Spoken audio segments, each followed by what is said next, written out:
Vou saudar aqui, para conversar com a gente, do outro lado da tela, o diretor do Instituto de Finanças Funcionais para o Desenvolvimento, o IFFD, Davi De Castro. Davi De Castro, bom dia. Bom dia, Anderson. Sempre um prazer conversar com você e com seus ouvintes. Prazer sempre nosso contar aqui com a tua participação aqui, para a gente fazer papo sobre economia, viu, Davi? Temas fundamentais, importantíssimos para o país relacionados a esses temas da economia, as políticas econômicas. Aliás, a política econômica desse governo, o presidente Lula, segue nessa trajetória de inúmeras contradições e a gente vai tratar de algumas delas aqui da edição de hoje. Primeiro, Davi, eu queria começar por essa polêmica envolvendo o IOF, que ainda está no radar. Isso porque o governo foi à justiça para tentar revogar a derrubada do decreto que ampliou o imposto sobre operações financeiras em algumas situações. Há uma disputa intensa no campo político, um tensionamento entre o presidente Lula e seus apoiadores e o presidente da Câmara, Hugo Mota. A militância petista tem agido.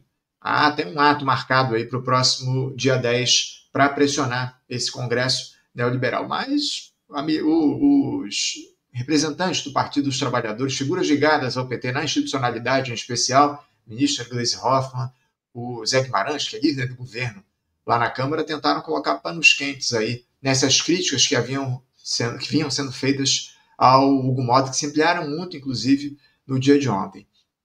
Davi, sobre o IOF, você defendeu aqui que havia uma espécie de jogo de cena nessa questão. A gente já conversou sobre isso aqui no programa, inclusive. Diante desses últimos acontecimentos, dessas reações do governo, da militância petista, enfim, eu queria ouvir a tua avaliação a respeito disso, desse suposto enfrentamento e também como é que esse episódio do IOF pode impactar as políticas econômicas desse governo, caso o aumento do imposto seja restaurado pelo Supremo Tribunal Federal ou não, ou seja mantida a derrubada desse decreto.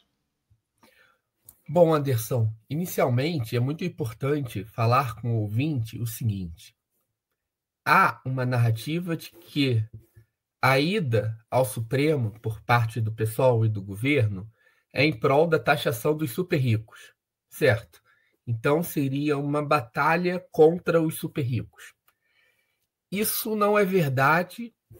Por que não é verdade? Porque o IOF, no geral, ele é um imposto com características regressivas, ou seja, incide sobre a base da pirâmide, embora em alguns segmentos ele possa sim incidir sobre o topo da pirâmide ou sobre a classe média alta e os mais ricos, tá? Por exemplo, quando se trata de previdência privada em altos valores. Então, nesse aspecto, ele incidiria sobre uma parcela mais rica da população. Mas quando estamos nos referindo a, por exemplo, crédito rotativo, capital de giros de micro e pequenas empresas, certamente não são os mais ricos que estão sendo afetados, né? Quando nós estamos falando sobre o encarecimento do crédito no cartão de crédito, certamente nós não estamos falando dos mais ricos. O impacto disso, segundo algumas estimativas, é semelhante a um aumento de 8 pontos na taxa Selic. Creio que todos aqui concordem que a taxa Selic hoje já não é baixa, né? Por óbvio. Então, seria como se estivesse aumentando a Selic em 8 pontos, como se ela estivesse em 23% para mensurar o custo do crédito. Bom, dito isso, me parece um pouco forçado dizer que essa briga no STF é pela taxação dos super ricos, quando, na verdade, seria uma briga, em um primeiro momento, para o cumprimento da meta zero. E aí, Anderson, entra um segundo aspecto que tem que ser levado em consideração. É um debate muito técnico, vocês já viram, né? Então, ele é muito fácil de ser manipulado e direcionado para uma guerra de narrativas. E o segundo aspecto é o seguinte: o Brasil possui 2 regras fiscais e geralmente a gente fala só de uma, que é menos importante, que é a meta zero. E eu considero, inclusive, que esse é um erro da esquerda, tá? É um erro crucial da esquerda. Falar sobre meta zero o tempo todo e esquecer de teto de gastos. Essa é uma armadilha. Sabe por quê, Anderson? O novo arcabouço fiscal ele é um conjunto de regras fiscais. A meta de primário é o seguinte: é uma das regras que a gente tem que cumprir, que é a diferença entre o que o governo arrecada e o que o governo gasta. Perfeito? Essa regra ela pode ser cumprida com aumento de receita ou corte de gastos. Ótimo. Então, por exemplo, o governo poderia ter um viés de cumprimento por mais receitas, aumentando as receitas. O IOF seria uma delas. Só que as pessoas esquecem que tem uma segunda regra, e essa é a regra mãe. Essa é o núcleo duro do novo arcabouço fiscal, que é o teto de gasto. O que é o teto de gasto, Anderson? O governo ele tem um limite para gastar que independe das receitas. Nesse limite, Anderson, não importa se você vai arrecadar mais ou não, você tem que cumprir esse limite. Mesma coisa que eu falei aqui para você, Anderson. Você ganha, sei lá, 10 mil reais, mas eu quero que você gaste até 3 mil reais. Se você está gastando 3.500 reais, Anderson, o que você tem que fazer? Não é difícil essa pergunta. É cortar 500 reais. Não é? É simples. O que tem a ver você brigar por aumentar salário para cumprir esse limite que eu te coloquei? Por que eu estou falando isso? Porque o governo ele tem um problema para cumprir o teto de gastos. Principalmente para cumprir o teto de gastos. Dado que ele tem um problema para cumprir o teto de gastos, ele tem que cortar gastos. Só que cortar gastos, isso é muito impopular para o governo. Ainda mais que ele precisa cortar alguns tipos específicos de gastos, principalmente os pisos da saúde e da educação, que são incompatíveis matematicamente com o teto de gastos. Ele quer cortar gastos como um benefício de prestação continuada direcionado a pessoas com deficiência e pessoas idosas que estejam cumulativamente em situação de extrema pobreza. Ele precisa cortar esses gastos para cumprir o teto de gastos. Como é que ele vai cortar esses gastos atacando as pessoas mais pobres e a educação a nível nacional sem um forte revés na sua popularidade, em especial com sua base de apoio militante? A guerra contra o IOF pode ser útil nesse aspecto. Então, eu compro uma guerra com o Congresso para taxar os super ricos, enquanto eu tenho um amplo programa de desmonte do BPC e de privatização da educação no Brasil, jamais vista. E esse programa de privatização na educação, por exemplo, e de desmonte do piso da educação, que já aconteceu, tá? Já está valendo, quase ninguém aqui ouviu falar dos nossos ouvintes. Por quê? Porque há uma batalha, uma suposta batalha pela taxação dos mais ricos em curso. Finalizo dizendo, é importante taxar os mais ricos, é importante brigar contra um Congresso que é reacionário, que é conservador, que tem muito fascista e que protege os super ricos. Mas que essa seja uma batalha honesta, legítima, que não seja uma batalha para esconder ataques que estão ocorrendo.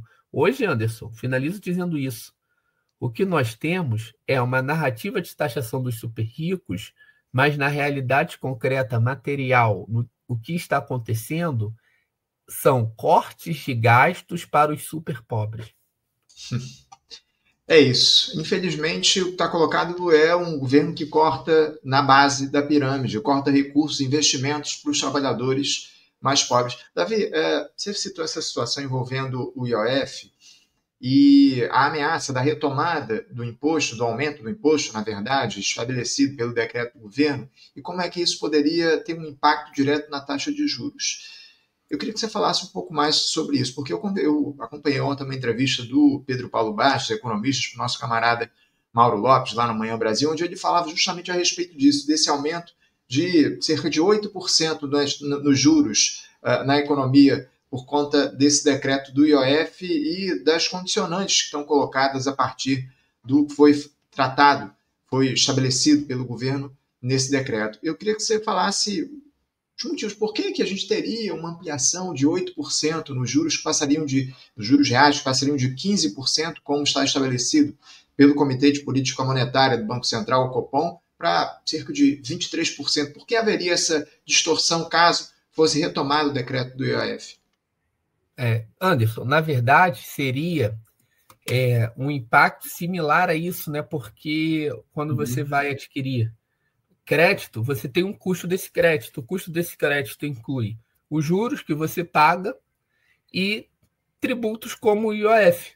Então, quando você inclui nesse custo uma elevação forte do IOF para micro e pequenas empresas e para o simples, você está aumentando esse custo, tá? Você está aumentando o custo, mantendo a taxa de juros alta e adicionando um custo extra. Então, o custo geral dessa operação de crédito sobe, e sobe numa proporção que seria equivalente a 8 pontos, né? Esse cálculo não fui eu que fiz, é um cálculo que o professor Pedro Paulo divulgou. Talvez não chegue a tanto, tá? Mas certamente há um impacto de encarecimento do custo do crédito para micro e pequenas empresas, né? Para empresas do Simples. Isso não é nada semelhante a taxar super ricos, tá? Inclusive MEI, cartão de crédito internacional, são elementos ali que pegam classe média às vezes. Eu queria também detalhar isso, viu, o De Castro, porque a gente conversou aqui essa semana, inclusive, com o deputado Tarcísio Mota, pessoal do seu partido. Ele falou que o governo havia revisado esse decreto do IOF e enviado uma nova versão para o Congresso Nacional diante de uma polêmica que surgiu, enfim, críticas relativas a ele, e o decreto derrubando. Esse novo decreto teria sido colocado pelo governo, produzido pelo Palácio do Planalto. Ele retirava determinadas coisas que afetavam diretamente os trabalhadores. Essa situação envolvendo o MEI. Eu queria que você falasse um pouco, detalhasse aqui para a gente o que é que está incluído de fato nesse decreto, o último que foi estabelecido pelo governo e que foi derrubado pelo Congresso Nacional na última semana. Na verdade, o decreto inicial tinha elementos que eram referentes a fluxo de capitais, tá? Investimentos estrangeiros, enfim. Então, ele tinha um viés muito direcionado ao controle de capitais também, além do arrecadatório, tá? Esse viés ele deixa de existir. Então, o último decreto, que foi o que caiu, ele justamente ele atinge micro e pequenas empresas, empresas do Simples, cartão de crédito. Lógico, ele tem alguns aspectos ali que nós podemos considerar positivos, né? Eu não tenho uma avaliação ainda definitiva sobre isso, mas, por exemplo, o VGBL, né, que são sistemas privados de previdência, né, para valores acima de R$300 mil ao ano, que aí tem algum caráter de progressividade, mas, no geral, é muito difícil alguém associar isso a qualquer tipo de tributação sobre os super ricos, Anderson. E me preocupa especialmente o seguinte: quando você trata um imposto com características gerais regressivas, como uma tributação de super ricos e como uma batalha central para enfrentar esses super ricos, o que se está fazendo é apagando e colocando em segundo plano a disputa real pela tributação dos super ricos. Então, quando você coloca um falso debate sobre enfrentamento aos super ricos, você esconde o real debate do que é taxar super ricos, né? Então, a gente desloca o debate. E quando o debate é deslocado, isso só pode favorecer quem? Aos próprios super ricos, que ficam protegidos em meio a um falso debate. Você acha que esse é o interesse do governo, ou Davi, ao estabelecer essa situação envolvendo o IOF, é proteger os super ricos criando uma falsa narrativa? Bom, antes de responder essa pergunta, para a gente não entrar aqui na mera especulação, eu queria mencionar algo que é muito concreto aqui. O aumento do IOF, ele não tem, na prática, efeitos estruturais para a sustentabilidade fiscal. Esse é um ponto fundamental para se compreender essa lógica. Por quê? Porque no Brasil, com a regra de teto de gastos, o que nós temos é o seguinte: as receitas aumentando, elas não aumentam o orçamento como um todo, tá? O limite do orçamento é 2,5 acima da inflação de um ano para o outro. Esse é um teto de gastos. Só que as receitas aumentando, elas elevam na mesma proporção o piso da saúde e o piso da educação. O que isso significa? Significa que um forte aumento de receitas amplia a crise orçamentária, Eu não falo de crise fiscal aqui, veja só, eu falo de crise orçamentária, de gestão orçamentária. Por quê? Você tem um teto de gastos. O orçamento está parado, só que os gastos com saúde e educação estão subindo. Veja esse movimento, gastos com saúde e educação subindo. Você tem um teto. Vai chegar uma hora que os gastos da saúde e educação que sobem junto com as receitas, eles vão ocupar quase todo o espaço desse orçamento, que vai implicar cortes nos outros ministérios, nos outros setores, ciência e tecnologia, investimentos públicos, obras, tudo isso vai ser afetado. O INCRA, uma série de setores da máquina pública, eles são paralisados totalmente quando as receitas aumentam. Esse fenômeno, que é o choque dado por essa incompatibilidade matemática, ou seja, o choque entre os pisos e o teto, quando eles colam, ele foi explorado pelo governo em vários estudos já, Anderson.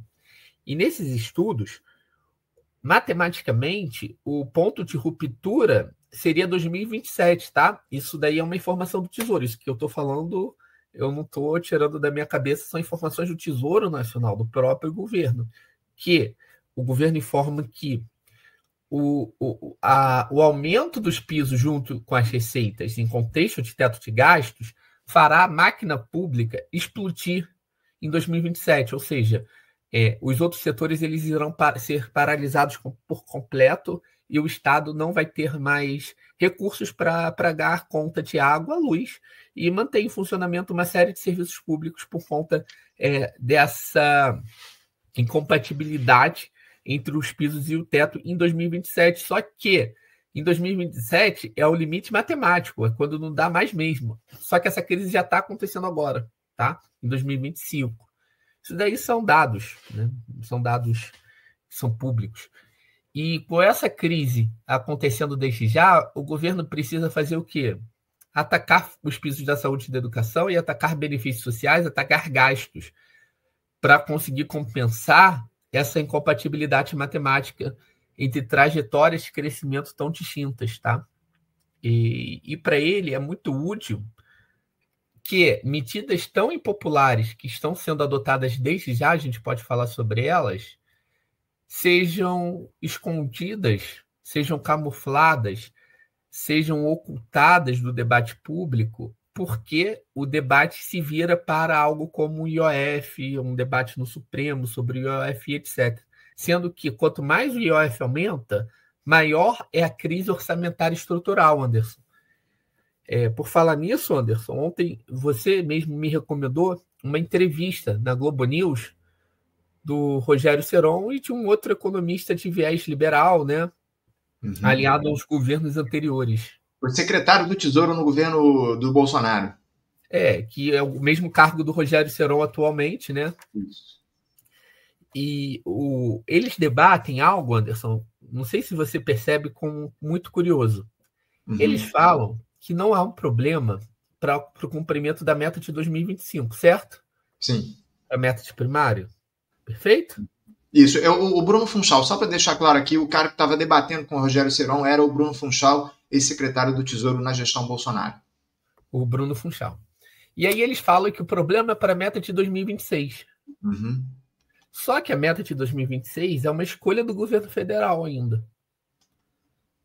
O governo federal, Anderson, ele pode escolher uma outra meta para 2026. Uhum. Não é uma escolha do Congresso. O governo federal escolhe essa meta. Ele que envia. Então, o problema não é para cumprir a meta, mas para cumprir determinada meta que o governo se autoimpôs. Uhum. Certo? Isso é uma conclusão lógica? Isso é uma especulação? Não. Então, Anderson, nós podemos afirmar categoricamente que o governo está criando uma meta que ele não tem capacidade de cumprir sem forçar políticas de austeridade fiscal muito forte. Então, ele impõe uma crise fiscal para vender como solução a austeridade. Isso é um fato. Isso daqui não é uma teoria, não é uma hipótese. Ele escolhe uma meta que ele vai ter dificuldade de cumprir. Ele sabe disso de antemão, ele sabe disso agora, mas ele impõe isso. Para quê? para forçar uma série de medidas fiscalistas. E aí, Anderson, isso daí está muito alinhado ao que a escola do INSPER pensa sobre orçamento público, tá? Eles têm como hipótese a ideia de que é necessário criar grandes constrangimentos fiscais, grandes constrangimentos orçamentários, grandes obstáculos orçamentários, um aperto orçamentário muito forte, porque, segundo eles, quando se cria essa inviabilidade orçamentária, isso obriga o governo a fazer o que eles consideram boas escolhas. Mas boas escolhas para quem? Isso é importante. Isso vai impor ao governo a obrigatoriedade de fazer cortes e adotar medidas estruturais. Que medidas estruturais são essas? Principalmente um desmonte sistemático e permanente dos pisos constitucionais da saúde e da educação, dos benefícios assistenciais como o BPC e da base da Previdência Social, atrelada ao salário mínimo. Então, o que eles chamam de boas escolhas é uma desvinculação generalizada do orçamento, que significa tirar a proteção mínima que os mais pobres e os serviços públicos direcionados aos mais pobres hoje possuem no Brasil. Infelizmente, o que a gente percebe a partir das escolhas feitas pelo governo é justamente isso que você traz para a gente, essa produção de uma crise fiscal para vender como alternativa o corte de gastos. Davi, você acabou antecipando aqui algumas questões que a gente iria tratar. Essa situação envolvendo os recursos, o aumento do orçamento aqui, eu só vou trazer alguns dados para ilustrar a tua fala. A arrecadação federal, no mês de maio, ela alcançou 230,15 bilhões de reais. Esse resultado representa um aumento de 7,66% em relação a maio de 2024, já descontada a inflação desse período. Dados divulgados pela Secretaria da Receita Federal. A arrecadação no acumulado dos 5 primeiros meses de 2025 também foi recorde, atingindo 1,19 trilhão de reais, o que representa um aumento de 3,95% ante o mesmo período de 2024, também descontada a inflação. Só que isso, como você trouxe aqui para a gente, por conta, obviamente, do advento do arcabouço fiscal, desse novo teto de gastos, isso não representa propriamente uma solução para os problemas do país. O aumento de gastos, o aumento de receitas, na verdade, é, diante dessa lógica, um problema que está colocado. Ainda sobre essa entrevista, o De Castro, que você citou aqui, que você antecipou, na verdade, um debate entre o Rogério Seron e o Bruno Funchal me chamou a atenção, e eu queria uma análise tua a respeito disso. O entendimento entre eles, eles concordavam em uma série de temas, enfim, não haviam muitas discordâncias entre esses dois personagens, secretário do Tesouro Nacional do governo Lula, o Rogério Seron, e o do governo Bolsonaro, o Bruno Funchal. Eu te mandei o link, não sei se você chegou a assistir o debate na íntegra, enfim, mas o que a gente pode dizer sobre esse surpreendente, entre aspas, entendimento entre os secretários do Tesouro nas duas gestões Lula e Bolsonaro? O que é que isso pode representar, De Castro? Na verdade, Anderson, é algo que você já tem discutido com uma série de economistas, né, de pessoas que pensam o Brasil aqui no faixa livre, que é o seguinte: há uma continuidade no que importa no Brasil, né? Há uma continuidade no pensamento econômico no Brasil que vem desde 2015. Não há nenhuma ruptura, tá? No que importa, no que é estrutural, não há rupturas de pensamento macroeconômico. Um projeto das classes dominantes, ele está funcionando, ele está sendo executado, independente de governo hoje no Brasil. Quem diz isso não sou eu, é o André Esteves. O André Esteves já disse em algumas ocasiões que o Brasil hoje avança independente do partido que ganha o governo. Independente se é o Lula ou o Bolsonaro, para ele o Brasil avança. Avança da perspectiva dele, né? Porque o Brasil funciona para eles, para os cientistas, para o agronegócio, para a mineração, independente do governo. Ou seja, foi consolidado um projeto. E esses agentes de gestão desse modelo macroeconômico neoliberal, periférico, expoliativo, eles atuam em um governo ou em outro, numa boa. Eles não Eles são gerentes de um mesmo projeto. Enfim, hoje o Rogério Serol está num governo como o do Lula, amanhã ele pode estar num governo do Tarcísio tranquilamente, como já esteve. Tá? Ele já participou de gestões tucanas, da gestão do Haddad, que é uma gestão quase tucana em São Paulo. Então, não há divergências no que importa, no que é estrutural. Há talvez divergências ali na intensidade das coisas, em algumas ênfases, mas o programa geral, a estratégia, que é o que importa, há uma unidade estratégica com algumas pequenas diferenças táticas, nem essas diferenças são grandes, tá? E nessa entrevista isso fica muito claro.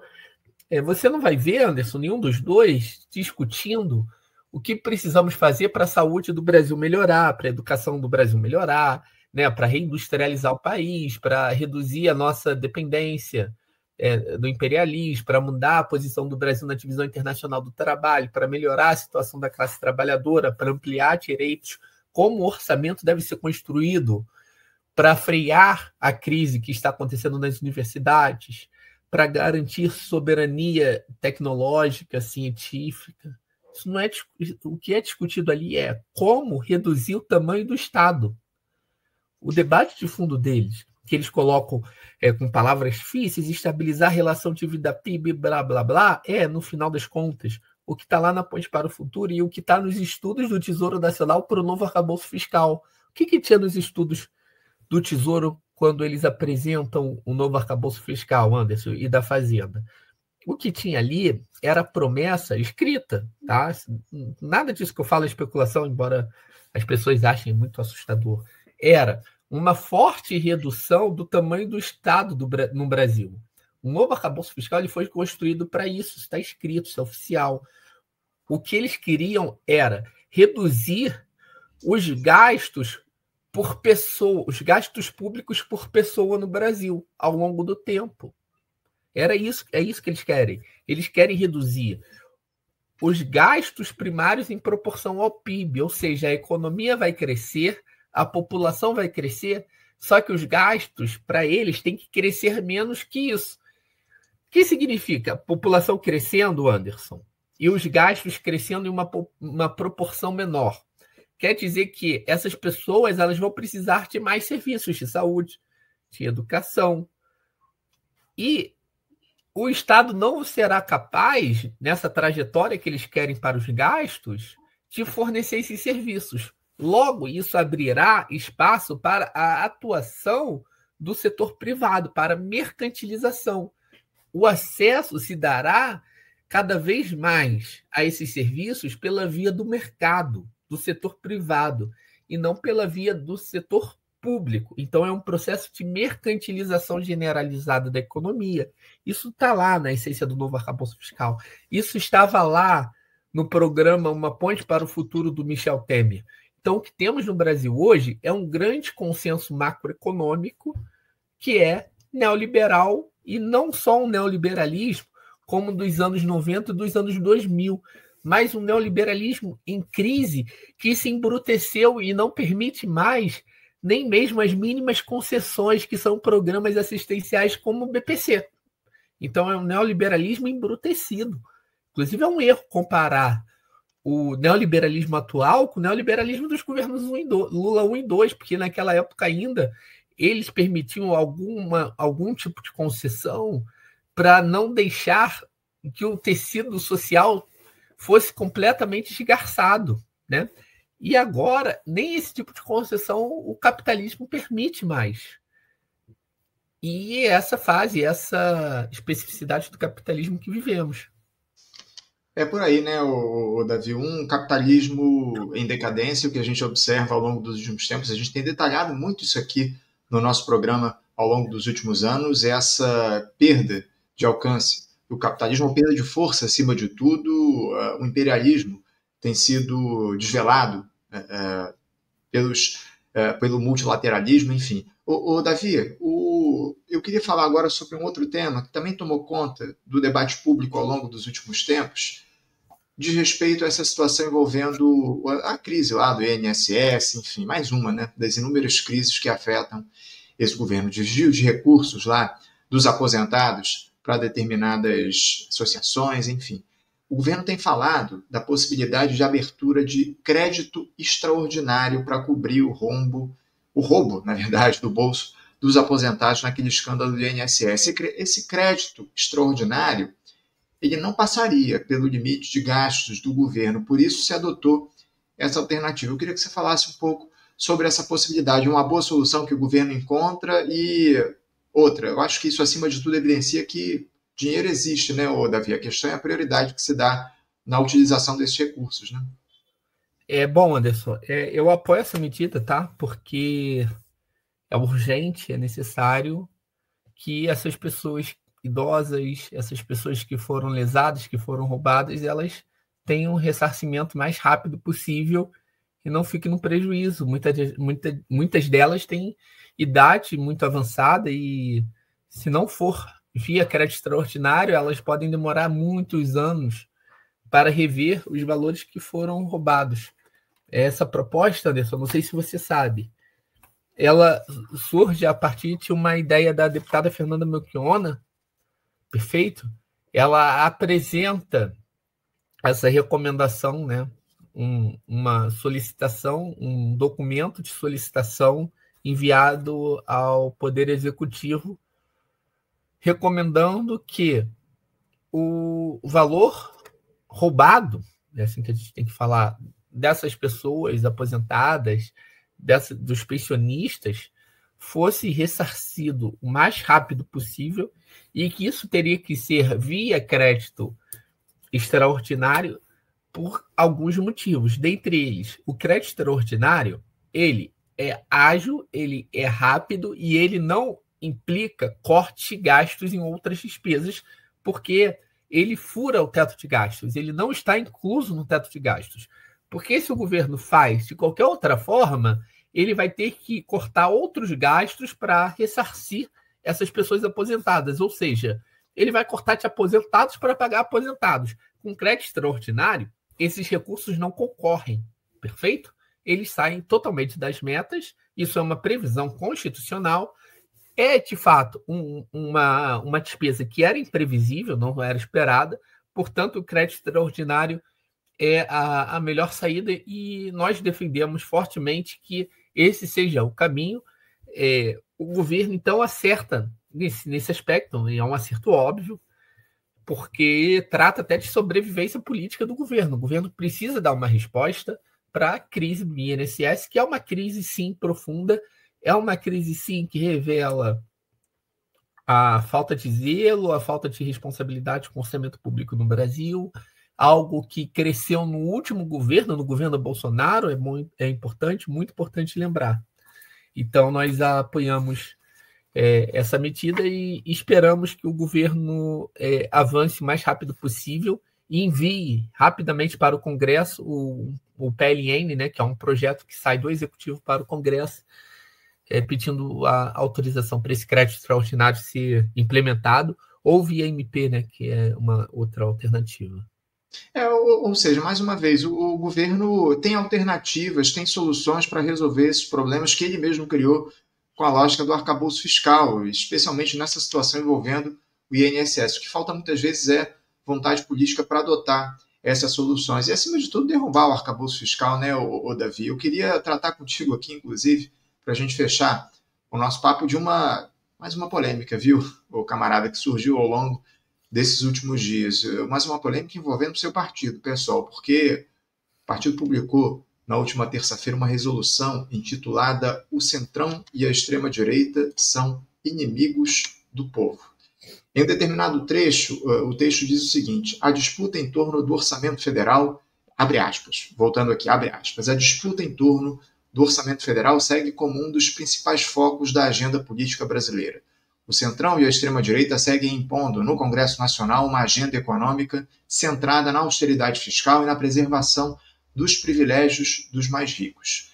A derrubada do decreto presidencial que regulamenta o imposto sobre operações financeiras, IOF, e o aumento de tributos sobre apostas esportivas, agora, gente, atenção a esse trecho que eu vou dizer agora, demonstra uma estratégia política voltada à criação de obstáculos para a meta de déficit fiscal zero e a fragilização do novo arcabouço fiscal. Isso era o texto que estava na proposta, no documento inicial do pessoal. E ele continua aqui, o que revela a intenção de atacar os pisos constitucionais de investimento em saúde e educação, elementos fundamentais para a garantia de direitos sociais básicos. E agora eu fecho aspas em relação a esse texto aí que foi publicado pelo pessoal. Vou até colocar aqui na tela, Davi, os dois textos que foram publicados pelo partido na última semana. Eu peguei um trecho, peguei esse texto, um print desse texto publicado,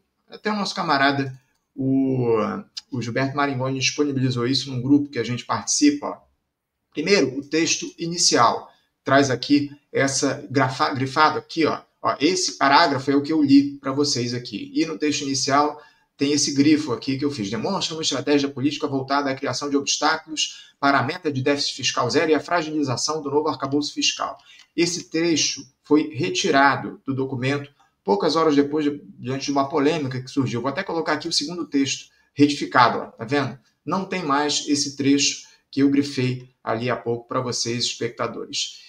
Eu queria uma análise tua, Davi, não só para esse documento que foi publicado pelo PSOL, que foi uma nota que foi produzida pelo Diretório Nacional, aprovada pelas instâncias do partido, mas também que você falasse um pouco sobre como é que anda a crise hoje dentro do PSOL, essa disputa que há pelos rumos do partido, enfim, fala um pouquinho a respeito disso, especialmente que isso se aprofundou demais depois daquele episódio da tua saída da Câmara. Você era assessor na Câmara dos Deputados do partido, você foi retirado desse posto, enfim, fala um pouco sobre a crise hoje dentro do PSOL e também sobre esse documento que foi publicado. Bom, esse documento é a manifestação de algo estrutural, de uma mudança de perfil de projeto de partido. Tá? O pessoal passa por uma mudança de projeto histórico. Ainda dá tempo de reverter isso, ainda há luta, ainda há possibilidade de manter o pessoal vivo e cumprindo a sua missão histórica, mas está cada vez mais difícil, Anderson. E essa resolução ela é sintomática nesse aspecto. Essa resolução ela combina duas coisas que estão sendo muito recorrentes no pessoal de hoje, né? Um pessoal dirigido pelo deputado federal Guilherme Boulos, né? Que já foi um político da esquerda, não considero que seja mais. E ela tem duas camadas aí, né? Primeiro, que é uma nota mentirosa, ela é falsa, ela divulga informações falsas, fake news, para a população. Né? Nós combatemos tantas fake news da extrema-direita e o pessoal hoje ele virou uma máquina de divulgação de fake news. Isso é crime, Anderson. Isso é crime. Divulgar fake news é crime. Tá? É crime. Isso deveria ser crime. O pessoal defende, inclusive, que isso é crime. Então, uma nota criminosa divulgada pela direção do partido. Criminosa, porque economia, Anderson, não pode ser tratada sem seriedade. Então, quando se divulga informações factualmente falsas, você deveria estar cometendo crime. Por que quando alguém divulga informações falsas sobre vacina, sobre, o isolamento social na época da pandemia, medidas de segurança, né, na saúde pública, isso é considerado um absurdo e quando a economia não é? Essa nota é mentirosa, Anderson. Veja algumas das mentiras. Primeiro, eles falam que o Congresso ele caminha para a fragilização, ele quer a fragilização do novo arcabouço fiscal e da meta fiscal zero, e isso enfraquece os pisos da saúde e da educação. Veja, eles fazem uma associação explícita, clara, aqui não há interpretação possível, Anderson, de que é a fragilização do novo arcabouço fiscal que gera problemas para os pisos da saúde e da educação, como se o novo arcabouço fiscal e a meta fiscal zero fossem elementos necessários para a proteção dos pisos da saúde e da educação. É isso que está nessa nota, nessa resolução. E eu faço uma acusação muito grave, novamente, aqui, eu já fiz várias outras, e certamente, se fosse uma acusação falsa, eu teria sido expulso do pessoal já há muito tempo e estaria em um processo de expulsão nesse momento, né? Essa informação é falsa por quê? Porque é o exato oposto. É o fortalecimento do novo arcabouço fiscal, é o fortalecimento da meta de primário zero que faz com que os pisos da saúde e da educação sejam atacados. A nota é mentirosa e ela é falsa, e eles sabem disso, tá, Anderson? Eles têm todas as informações possíveis, isso é deliberado. É o novo arcabouço fiscal construído pelo governo que gera pressões e ataques aos pisos da saúde e da educação. O aumento do IOF aumenta a pressão para o ataque aos pisos da saúde e da educação. É o oposto do que o pessoal disse. Isso daqui que eu estou falando é matemática. E o negacionismo é algo inaceitável. E o mais inaceitável de tudo, Anderson, é a forma artilosa de agir politicamente alterando uma resolução aprovada na Executiva Nacional do Partido por voto. Isso é um documento histórico. É uma fonte histórica, inclusive, para pesquisas futuras. Eles alteram um documento oficial que eles aprovaram. Eles deveriam encaminhar uma outra resolução para discutir. Isso deveria estar registrado na história e não está mais. Nós não temos mais esse documento porque esse documento foi falsificado. Tá? Um partido não pode falsificar um documento. Nessa resolução, Anderson, finaliza assim. Eles ignoram algo que é gravíssimo. Eles estão plenamente informados, tá? E aí eu vou fazer mais uma denúncia aqui, Anderson, que eu ainda não fiz. O BPC, ele foi atacado, ferido de morte nos últimos dias. Perfeito? Inclusive os bolsonaristas estão, de forma hipócrita e falsa, utilizando desse ataque ao BPC do governo federal para se colocarem como os defensores do BPC e a esquerda como inimiga do BPC. Olha como se fortalece a extrema-direita. E há um processo em curso de privatização da educação nunca visto no Brasil. O governo em título no MP falando o seguinte, que os prefeitos, os governadores e o presidente da República, a partir de agora, eles podem cumprir o mínimo constitucional da educação pagando bolsas privadas, Anderson. E com políticas assistenciais associadas à educação, que é o PET 6 é. Sabe o que isso significa, Anderson? Eu acho que as pessoas não são. E as pessoas não querem discutir isso porque há uma frente, há um programa, há um projeto de ocultar isso. Significa que o Zema, em Minas Gerais, Anderson, no caso extremo, tá? Ele pode acabar com toda a educação pública do Estado e dar voucher para as pessoas e mesmo assim cumprir o mínimo constitucional da educação. Eles podem simplesmente pagar bolsas privadas para grandes conglomerados de educação privada receberem os alunos, as nossas crianças, os nossos adolescentes e os nossos jovens. Estamos vendendo o futuro do país. Isso daí, Anderson, não é menor. Não está na nota. Isso é gravíssimo, viu, Davi? Isso é gravíssimo, essa denúncia que você traz aqui para a gente.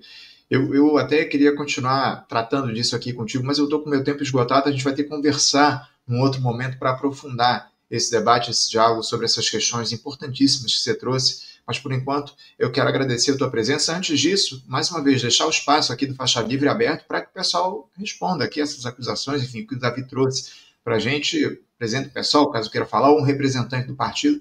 A gente está aqui com os microfones abertos para ouvir também a posição do partido, especialmente a respeito dessa nota publicada no dia de ontem pelo pessoal. Davi, eu quero agradecer, aliás, anteontem foi publicada essa nota.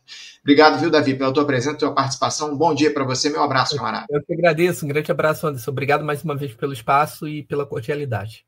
Valeu, até a próxima. Conversamos aqui com Davi Decache. Davi Decache, que é economista e também membro, na verdade, diretor do Instituto de Finanças Funcionais para o Desenvolvimento, IFFD,